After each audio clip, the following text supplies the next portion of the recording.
So this is actually one of the specific type of question that a lot of students find it difficult, and actually if you see that they are the question based on non-calculated parts.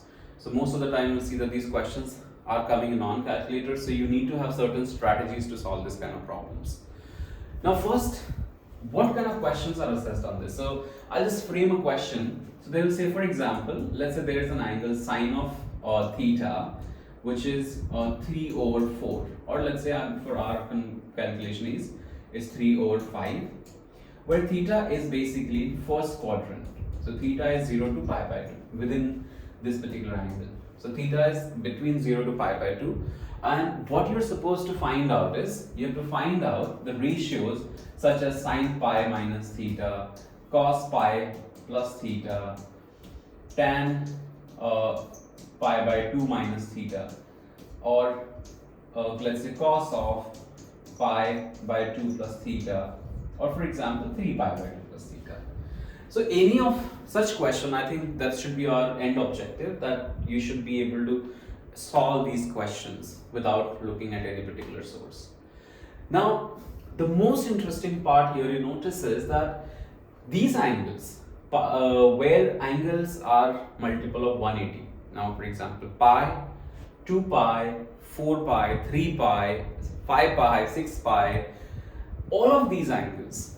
Suppose if I have an angle, for example theta here I have, and if I add to this angle and then I try to find out the ratio for that, sine for example pi minus theta or cos pi plus theta. So there is a shortcut that I can tell you is, if you add any angle, for example theta, to any angle that are multiple of 180.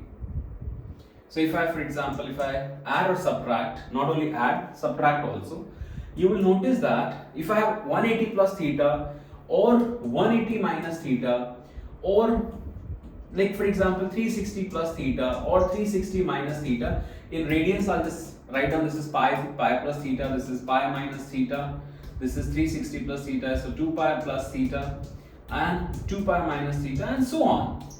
So you can have any multiples of 180 and you are adding a given angle to that particular angle, and then you're trying to find the ratios of these angles.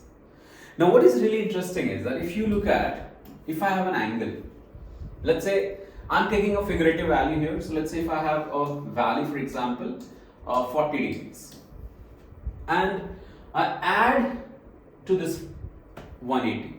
So 180 plus 40 is going to be somewhere 220. So simply you can see, if I add 180, this is 180, so 40, so that's going to be, this total angle is going to be 220. Now the very interesting thing you notice is that still this base angle is 40 degrees itself. The base angle with x-axis is still 40, so as long as my base angle is not changing, my ratio is not going to change, because if I find out sine of 60 or sine of 240, they are going to be the same thing. It's just numerical sign will be different, as we just did a little ago. So whenever you're finding out the sine, cos or tan of these angles, you're not going to worry about this 180, 360 and all. What is just you're going to worry is which quadrant is my angle finally moving to. So if an angle is in first quadrant, if you add 180 to that, it's going to move to second quadrant. For example 180 minus theta. So suppose if an angle is 40 degree, if I do 180 minus 40, it's 140. So 140 is basically this angle. Now still you will notice my base angle is still the same. The base angle still is 40 degrees. So if my base angle is not changing, my ratio is not going to change. My angle, sine, cos, tan ratio of that angle is not going to be different compared to the theta degree angle which we have. So whenever you're having, let's say, such angles where you're finding sine, cos and tan of these angles, just remember that these angles, whenever you add or subtract an angle, acute angle from these angles, the base angle doesn't change. And when I'm talking about base angle, my base angle is theta. So theta is the base angle here. So you can see theta is in the first quadrant I have given. It can be in second quadrant also. It's not necessary that it will be always in first quadrant. So when I'm finding sine 180 plus theta, sine 180 minus theta, let's say, or sine 360 plus theta, what do I do out here? So what I'm going to just do is, let's say I'm gonna just take this part out, okay, and I'm gonna just rewrite the same thing. Suppose if I'm finding, first one I'm just gonna show you is when you're writing out sign ratios of these.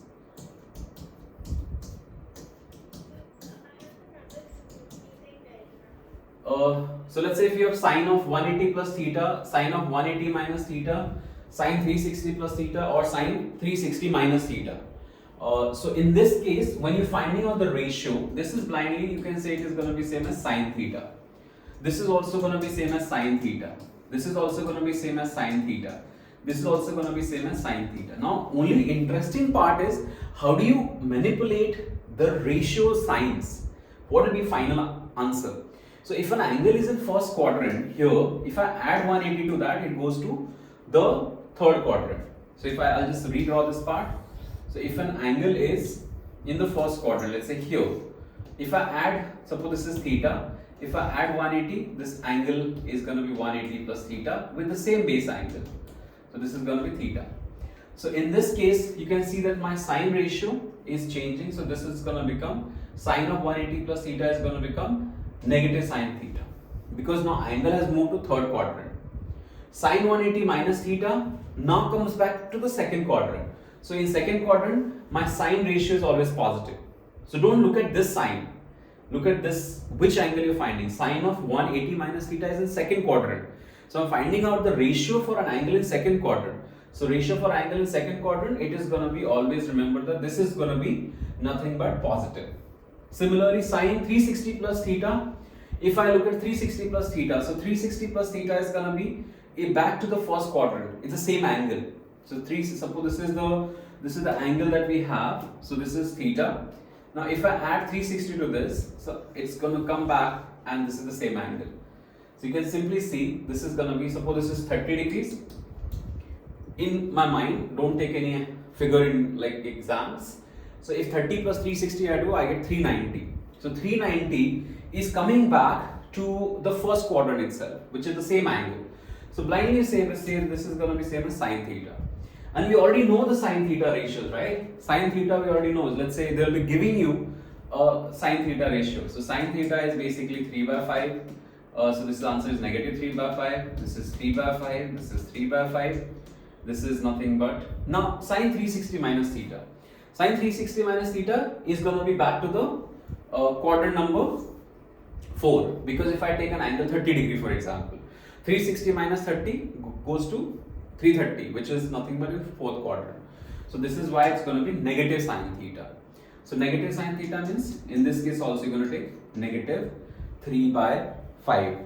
So this is the first part. This is like the basic understanding about the what you can say is the multiples of 180 or 360.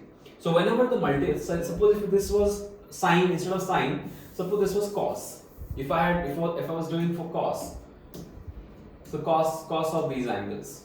So if I do cos of these angles, you blindly you can write down that these angles is gonna be cos of theta, cos of theta, cos of theta, cos of theta. So now if I look at the angles, like cos 180 plus theta now moves to the third quadrant. So in third quadrant my cos is negative. So cos is negative. Now how do I find out cos ratio from sine? Either you can use the identity sine square theta plus cos square theta is 1. So sine square theta plus cos square theta, if I use that one I can get, or you can just simply use the triangle method. So if this is theta, this is 3 and this is 5, this angle is 4. So cos theta is going to be 4 upon 5. So instead of 3 upon 5, negative 3 upon 5, this is going to be negative 4 upon 5. Now any angle 180 minus theta comes back to the second quadrant, where second quadrant also cos is negative.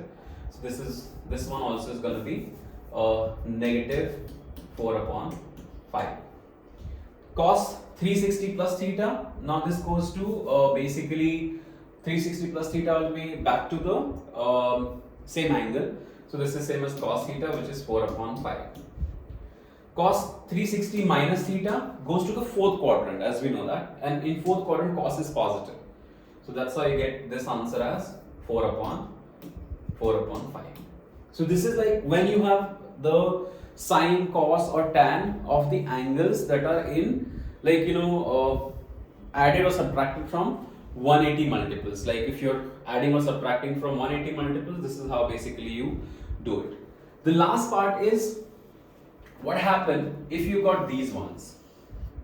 Multiples of, if you subtract an angle 90 minus theta or 90 plus theta, or you can say 3 pi by 2 plus theta, 3 pi by 2 minus theta. So what happens when you subtract an angle from 90 degrees? Let's just have a look at that. So for example, if I have an angle, let's say sine of pi by 2 plus theta, or I'm just going to illustrate with sine pi by 2 minus theta. So suppose if I look at a simple ratio, this angle is theta, this angle is pi by 2 minus theta, because this two will add up to 90 degrees. So this is, if I take this as theta, this is pi by 2 minus theta. So if pi by 2 minus theta, now suppose this I take these sides as A, B and C. So if I go on finding sine theta is A by C, cos theta is B by C, and tan theta is A by B. Now I go on finding on the values of, let's say, pi by 2 minus theta. So if I do sine of pi by 2 minus theta, this is nothing but, if you see sine of pi by 2 minus theta is B by C, which is B by C here. Cos pi by 2 minus theta if I do, so cos pi by 2 minus theta if I find out, so cos pi by 2 minus theta is nothing but A by C, and tan pi by 2 minus theta is B by A. So what you are noticing here is that if I look at sine theta, it is same as cos pi by 2 minus theta. Or if I look at cos theta, it is same as sine pi by 2 minus theta. Because see, if you see, this is B by C here, this is also B by C. So whenever you add or subtract an angle from or to 360, odd multiples of 90, like pi by 2 is 90, 270, or like 450 and so on. So whenever you add or subtract an angle to this, remember certain rules. So sine of that will change to, sine of that angle will become cos of the acute angle. Cos of that angle will become sine, and tan will become nothing but cot, or you can say 1 upon tan of that angle. Now what do I mean to say by this?